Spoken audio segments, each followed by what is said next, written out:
What's up, guys? It's your girl Ava, and you are currently watching Trill V Presents. On today's episode, we have two very talented individuals, Rich and Raw Natural. It's just really amazing how Afrobeat is just diverse at the moment, that we've actually got different, genres under Afrobeat. It's just really amazing. So we've got Rich, who is more of an Afro swing type of artist. He's into the Afro swing genre. I know some of you might be wondering, what is Afro swing? So Afro swing is the new movement, or should I say the new wave. You've got people like J Hus, Notes, you've got Young Bane, you've got, Kojo fans actually. Yeah, so it's sort of rapping on that Afro swing beat. So it's a bit like, I'm Ava and I'm sitting on a couch like this. Alright guys, well, come on, let's go check out that interview with Rich.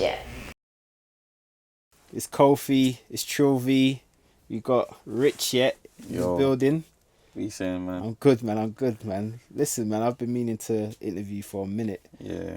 But, let the fans know a little bit about you, man, for real. Yeah, so I go by the name of Rich. I'm from South London. And yeah, I would say I've been doing music for a long time, but like this year I've really taken it to the next level, you know what I mean? What is the next level, man? That's interesting. What's the next level, man? The next level for me is just building on the fan base that I already got. So just bringing out good music, that's all I care about. Like, as long as the music is good, then I don't really care what happens after, you know what I mean? I hear that, man. So why the name Rich? So basically, my boys used to call me, well, one of my boys that is like currently away at the moment, he called me Rich, like after Rich Porter from Paid in Full. So everyone used to call me Rich Porter. Yeah. But then when I started doing music again, because I used to do music before under a different name, when I started doing music again and decided to take it seriously, I was like, can't come in as Rich Porter. Yeah. Because it's a bit cheesy. So I thought, everyone calls me Rich Porter, like Money Mitch, but I'm not rich yet. So they said, Rich yet. That's it. That's dope. Yeah. What was your rap name before then? I used to go by the name Wacky. Okay. So, like, after my older brother's alias, but that was all the past now, innit? So I hear that, man. So, tell us about your music, man. What sort of music do you do, man? Yeah, so I'll just call myself a musician, really. Dope. I wouldn't say in a specific genre, do you get what I mean? So you don't know what to hear from me. You might hear a proper rap joint, you might hear what they call like an Afro swing joint. You might hear bashment. You don't know what you're gonna hear from me, really. You're just gonna hear loads of different sounds, because I like to experiment a lot. I hear that. So yeah. So what would you say your biggest track to date is for those that don't know, so they can check it out? Alright, so, or your favorite? I would say my biggest track in terms of probably view wise, like getting a lot of views and getting a lot of listens was probably Picture Perfect, which I brought out last year. Girl got me feeling brand new. Hold me down, I'ma hold you down too. She knows I trap with the villains. Reason with the hitters chase money like some rock, and we still selling rock with the work scrape the pot. But I would say the tune that has done the most for me at the moment is probably my song called Say So. Yeah. It got spun on Rinse on the UK Rap Show with Morgan Keys. Jeez. And it opened like a lot of more doors for me. And even Mo Stack, like I don't even know Mo Stack, he sent me a video of him vibes into the song. Dope. And that was a sick as well, you know what I mean? Especially when like I'm the same age as like most of these guys. Yeah, most of these guys, and I'm not in the game yet, and they're big in the game, and they're just showing me love in it. So yeah. Do you feel like there's pressure to constantly release music to keep yourself relevant? And I do feel like there's a lot of pressure, because when I don't release music, I feel like with music anyway, if it doesn't, like, a banger is a banger anyway. Yeah, for sure. But if it doesn't go like viral, like as other people's songs will go like viral and get a lot of views and get pushed around everywhere, you have to move on to the next. I always say you got like a 2 weeks period after you bring out a video. Within that 2 weeks, you're gonna push it out, promote it as much as you can. After that 2 weeks, you can still promote it, but there's not as much avenues that you can still push it down because you've already exhausted everything. All you can do is just keep on posting it. But after that, if your song doesn't go proper off, you're gonna have that pressure to bring out another banger. And I always say to myself, like, I feel like Say So was a banger, Sorry was a banger, How We Live that I just brought out last was a banger. Whips, they asking if it's ACs, and I didn't turn on the AC. Twitter fingers wanna hashtag, do we hatchback like Audi A3? Lost so much bros to the cannons like a bag when I send the canteen. And Prince told me believe in yourself, cause we never ever had a plan B. No way, no way. I'm trying to get how we live. But like, it's all gonna hit people differently. So some people might think one song is a banger more than the other. Like, no one knows. But yeah, I do feel pressure to bring out music, but I just stay working. Just stay working. Yeah.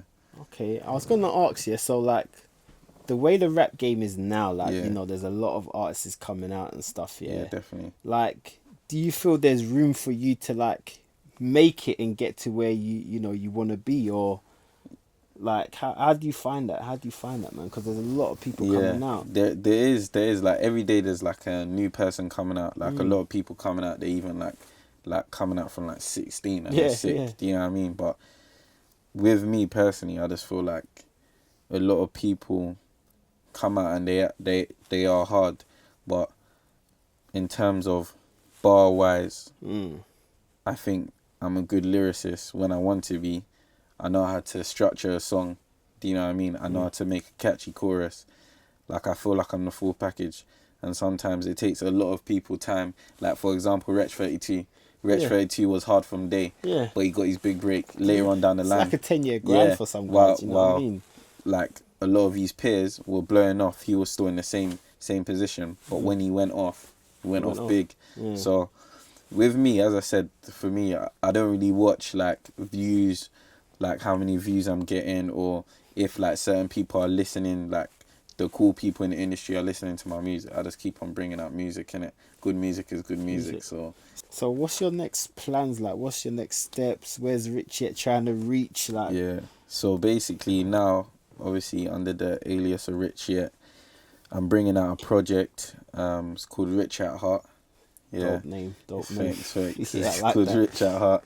I'm bringing out a project. So that project, like, I remember listening to like some show called actually I forgot what the show's called, but it has DJ Academics and what's the other guy's name? Joe Budden. Okay, yeah. And I remember Joe Budden saying like a lot of people, they want to see when you tell them you're an artist, they want to see your body of work. And I don't have a body of work under the name of Rich yet. So in terms of like the artist I am today, so I've got a tape ready. I've got 2 tapes ready, so it's coming. I'm just gonna come and game changer. Yeah, I'm gonna come and just do some. You know what? I like that you're very confident. You can see you've got a lot of things like in the pipeline. Do you know what I mean? Yeah, definitely. Yeah, that's a good look, man. Yeah. So I was gonna also ask, like, who influences you? Are you more concerned about here? Are you looking to like go abroad to the US where the rap game's a bit bigger, obviously? It's funny that you say that. Like, me and one of my boys, he's a musician as well. We're actually looking to go out to LA, like in terms of just to like liaise with other artists and, you know, get some more inspiration out there. But in terms of, I want to take my music global, obviously. Do you know what I mean? But I definitely think that I do need to make my imprint in the UK first. Do you get what I mean? But 100%, I want to take my music global, and I feel like with like the songs that I make anyway, even if people don't understand the language that I'm speaking in, like if they don't understand English, the whole vibe of the song, you just get a drift to it. It's like when you watch City of God, you don't know what they're saying, but when you keep on watching it, it's like you understand what they're saying. You know what I mean? So that's how you want your music to be. That's how I want my music to be. Dope, you know? Clearly, you've obviously thought about it, which is good, man. But who do you rate now, and who don't you really? Who do you rate in the scene? Is there anyone that you think is kind of hard, or? obviously, I think Jay Huss, he's probably one of my favorite artists right now because he's just very versatile. He doesn't care what other people think. You know what I mean? He just does his own thing. I think Mo Stack as well. He's sick. Same thing. He's like, a lot of people think, because you come from the road that you have to Always you have to rap in a roadway or make music in a roadway or whatever. But like, those artists, they come from the same similar background as me, and their music, like, it transpires to everyone. So they're doing it the right way. That's what I think anyway. Obviously, not saying that people that rap around the road is not good, because I listen to drill all day. You know what I mean? But I'm just saying, in terms of the way they take in their environment and put it into their music, like, it's different. I feel like it's the harder way. To try and make like something that is negative sound positive. Letting people in something, Like Young Bane, even Kojo Funds, he's hard as well. Like Kojo Funds, when you listen to his music, you probably hear what he's actually talking about. But a lot of people singing it because he does it in a nice way. So I rate like a lot of people. Obviously Gigs is too sick. I listen to K-Trap. K-Trap is hard. Don't go nowhere, still more to come on Trill V Present. When you're listening to UK artists now, do you ever feel like, I'm harder than them, or that track I would have bodied it? Now, sometimes I think, like, if I was on that track, I would do a man